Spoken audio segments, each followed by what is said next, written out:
Okay, so let's just jump right in. We are about to touch on what I honestly think is the third rail of cultural conversations Oh, yeah, today. without a doubt. We were looking at the single most visible, definitely the most debated, and arguably the most misunderstood marker of the Islamic faith in the West. We're talking about the hijab. The hijab, The- the head covering. And look, if you live in a Western city, you see it every day. Everywhere, yeah. But the standard narrative we get is usually very binary. It's either, this is a symbol of oppression, or on the flip side, this is a beautiful symbol of modesty and identity. It's heavily political or it's deeply spiritual. Exactly.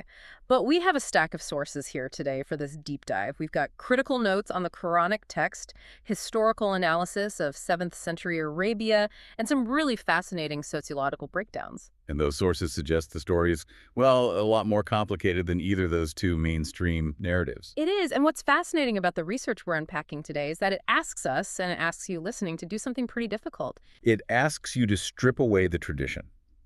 Basically what you've been told the hijab means for the last few hundred years. Right. And instead, to look strictly at the logic and the history of the source text itself. And the main tension we're exploring is this. Is the hijab a universal moral command from the creator of the universe that applies to every woman until the end of time? Or does the evidence suggest it was actually a 7th century tool for social status and class distinction that we've kind of forgotten the context for? Exactly. And just to set the ground rules here, our mission today isn't to tell anyone how to dress. No, not at all. If you love your scarf, you love your scarf. Our goal is just to look at the text analytically. The sources prompt us to move past that purely devotional lens where you just accept everything as a divine mystery. And switch to a logical lens to ask, does this rule make sense here in the modern world based on the specific reasons given in the book itself? Right, so you're going to play the role of the skeptical inquirer today. I am. I've been reading through these notes, and I'm seeing some pretty glaring if-then logical problems that just don't add up. So I'm going to push back a bit on the standard answers. And I'll be anchoring us in the sources. I've got the verses, the historical notes on Medina, and the context of tribal Arabia to explain why these verses actually came down when they did. Perfect. So let's start with what shocked me the most in the notes, the classist origin. Yeah, that would be enough. Because we usually hear that the hijab is about hiding beauty from men, right? Preventing temptation. That's the modern talking point. But the source material points to Surah 33, verse 59, and it tells a totally different story. Yes, Surah 33.59.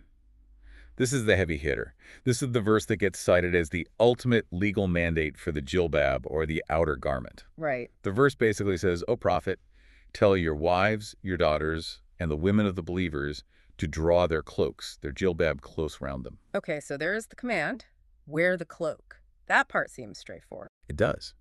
But in legal analysis, and the sources stress this heavily, you never just read the command. You have to read the justification, The why. the why. The verse explicitly explains why they should do this. It says, so that they may be recognized and not annoyed. Recognized and not annoyed. I want to pause right there. Recognized as what? And annoyed by whom? That is the million-dollar question. Right. The traditional interpretation often just glosses over this, treating recognized as a Muslim. But the history says otherwise. Entirely otherwise. Yeah. The historical context in our sources is vital here. In 7th century Medina, society wasn't just men versus women. It was a strict class hierarchy. You had free women and you had slave women. Exactly. You had wives of status and you had slaves. And the sources point out that slave women were treated drastically differently regarding dress. They weren't required to veil. Not only weren't they required, in many cases they were not permitted to veil. Wow. They were working women. They moved through the markets and the fields, often with their hair and necklines exposed. Yeah. And because they lacked the protection of a powerful tribe, They were harassed. they were constantly harassed in the streets by men. The men would target women they assumed were slaves because there was basically no legal consequence for messing with a slave. But if you messed with a free woman... You risked a tribal war. Okay, so this instruction to wear the jilbab wasn't about hiding a woman's beauty from God. No. According to the historical notes, it was a badge of status. It was a tool to physically distinguish the free woman from the slave woman. So the logic was literally, wear the specific cloak. So the guys on the street know you have a tribe backing you up and you aren't a slave they can just mess with. Precisely. It was a protective label, a do not touch sign based entirely on social class. It was telling the public, this one is off limits because she's free. Okay, so here is my skeptical inquiry. I call this the Canada question, or the modernity paradox. Let's hear it. If the specific scriptural reason for the hijab, the reason literally given in the text, is to be recognized as a free woman so you aren't harassed like a slave, Yeah.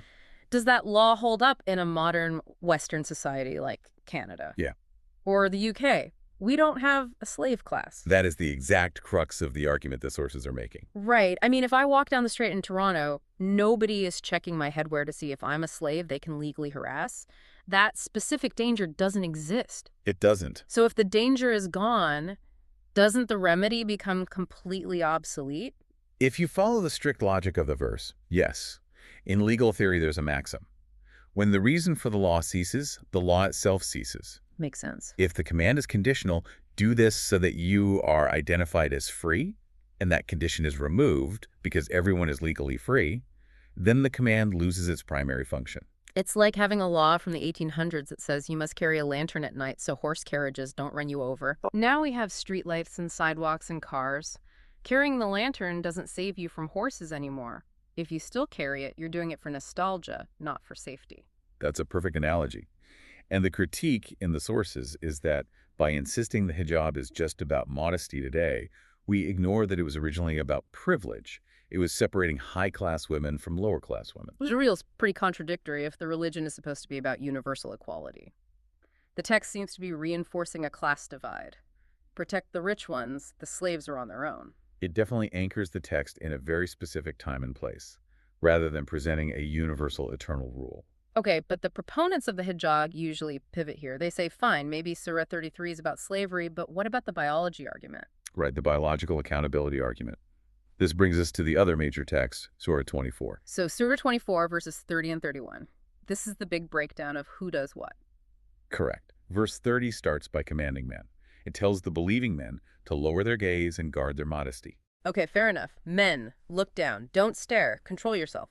But then immediately after, verse 31 turns to the women.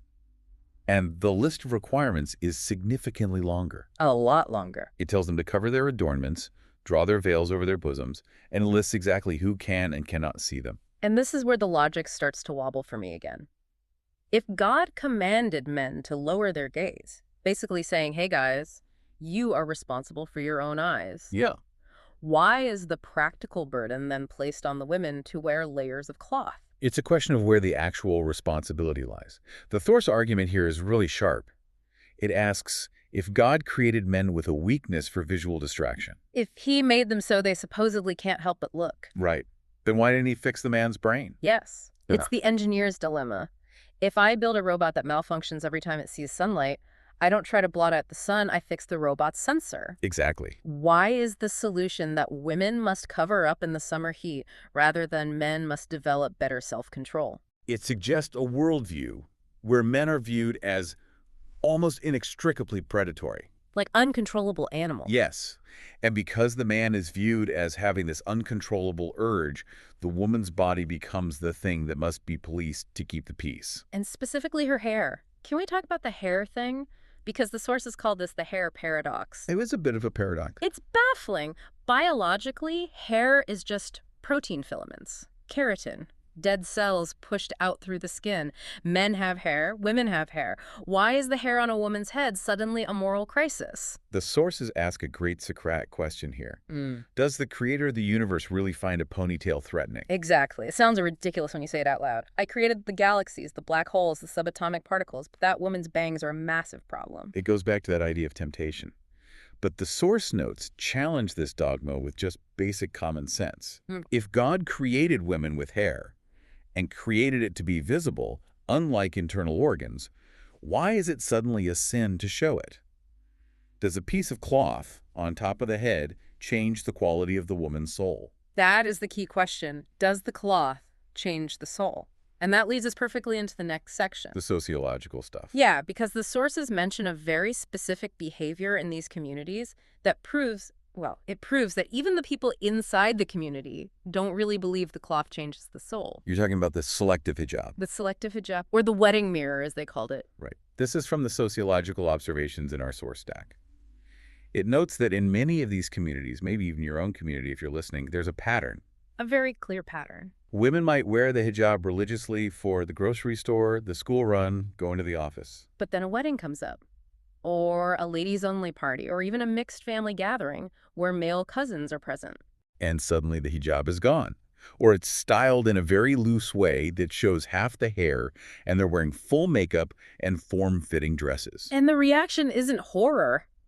Nobody's gasping. Everyone just says, "Oh, you look beautiful." Now here is the logical trap the sources point out. Let's spring it. If the hijab is an eternal commandment from God like do not murder or do not steal, there is no wedding exception. You don't get to murder someone just because it's your cousin's reception. Right, you don't say, sorry God, special occasion, I'm just going to do a little bit of stealing today. It doesn't work that way with moral absolutes. Exactly. So by being okay with uncovering at a wedding, the community is implicitly admitting something huge. They are admitting that fashion, culture, and social celebration matter more than the verse. Boom. That is the admission right there. And if you peel that back, it reveals a deep internal truth. If you feel that you are still a good, moral, decent person while you're dancing unveiled at that wedding, then you have already decided deep down that virtue is not tied to the cloth. you've admitted the cloth is an accessory. It's optional. Because if you truly believed your soul was in danger of hellfire for showing your hair, you wouldn't take it off for a party. You just wouldn't. You really wouldn't. You Oh. can't have it both ways. Either it's a divine mandate that dictates your morality, or it's a cultural habit you can toggle on and off. And the behavior strongly suggests it's the latter. It really highlights the difference between performative identity, just looking the part, and actual ethics. Which brings us to the ethics check in the sources. Yes, this is where the notes get a little biting. They do. They contrast this intense obsession with appearance, things like the hijab, beard length, halal food, with behavior that the Quran actually condemns in the harshest terms possible. Gossip. Gossip, backbiting, slander. The sources cite Surah 49, verse 12. And I looked this up. The imagery is incredibly visceral. It's not just a polite, don't be mean. No, it's gruesome. The Quran describes gossiping about someone behind their back as being equivalent to eating the flesh of your dead brother. Yikes. That is vivid. It's arguably one of the most disturbing images in the entire book. It frames gossip as this cannibalistic, horrific act. But here's the irony the sources point out. You have communities that will completely ostracize a woman for not wearing a scarf that, as we've seen, has ambiguous classist origins. Right. But those same people will sit around at a dinner party and engage in gossip that the text explicitly calls eating dead flesh. It highlights a complete inversion of priorities. The community stresses over the visual rituals because they are easy to see. Look, she's wearing the cloth. She is a good Muslim. It's a measurable metric. You can't see a clean heart, but you can see a headscarf. Exactly. But the ethical substance, how you actually treat people, how you speak about them, that gets a free pass. It points to a religion that has become entirely performative. It's about looking Muslim rather than acting ethically. It's focusing on the wrapper instead of the candy. Actually, it's worse than that. It's obsessing over the wrapper while the candy inside is poisoned. That is a very powerful way to put it. So if we zoom out here, we've got this frog in the pan situation. We've been sitting in this water, accepting these rules as eternal. But when you turn up the heat of basic logic, the water starts to boil pretty quick. Let's look at the summary table from our sources to tie this together. It breaks down the four conflicting concepts we've discussed. Okay, let's run through them. First is identification from Surah 33.59. The logic was to distinguish free women from slaves. But the conflict is we don't have slaves, so the identification is irrelevant. Yuck. Next, second is adornment from Surah 24.31. The conflict here is it places the burden of male self-control squarely on the female body. It assumes men are biologically incapable of decency without visual barriers, which is frankly insulting to men. What's the third? Separation, Surah 33.53. The conflict is it treats women as distractions rather than equal, functional participants in a society. And the fourth? Authority. This is Surah 4.34. It links modesty to obedience. The sources touch on the control aspect here, that modesty is often used as a metric for how obedient a woman is to her male guardians. Right. And that leads to the final big topic you always hear in the West. Choice. You hear it all the time. It's my choice to wear it. And that is a valid legal argument in Canada or the U.S. You absolutely have the freedom to wear what you want. But the sources ask a deeper philosophical question.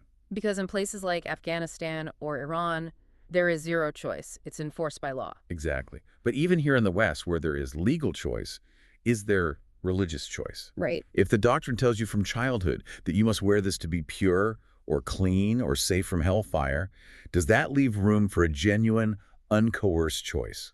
It inherently frames the female body as unsafe. Right. If you believe you are a walking source of sin unless you are covered, that's not a fashion choice. That is psychological conditioning. It's like saying, I choose to lock my doors because I've been told there are wolves outside. You aren't really choosing the lock, you're just reacting to the fear of the wolf. That's a great way to look at it. It reminds me of that closing thought from the source notes. It's a really beautiful question, actually.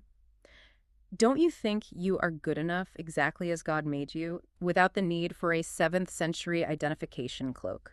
It is the ultimate question of faith versus ritual. If you believe in a creator who made you, did he make a mistake with your hair? Did he make a mistake with your face? Or is the mistake in the human interpretation that says you need to hide those things to have value? Exactly. It's heavy stuff. It is heavy, but honestly, it's liberating too, because once you see the history, the slave distinction, the tribal context, it stops being this scary, eternal word of God that you aren't allowed to question. It starts looking like a practical rule book for a very specific time and place. Yeah. And that's what the sources call the Socrates approach. Asking why. Asking, why do we do this? If the answer is tradition, that's fine, own that. But if the answer is because God demands it, or I'm a bad person, well, the historical evidence suggests otherwise. So here is the final provocation for you, the listener, as we wrap up this deep dive. We've spent this time dismantling the logic of the veil using historical context. Yeah. But if we can admit, even just for a second, that the hijab might be a historical artifact rather than a divine necessity, what else? That is the big question. If this rule, which is so incredibly visible and so heavily policed all over the world, turns out to be a habit of the past. What other unquestionable rules are we blindly following just because we've never checked the source notes? True understanding comes from questioning, not just following.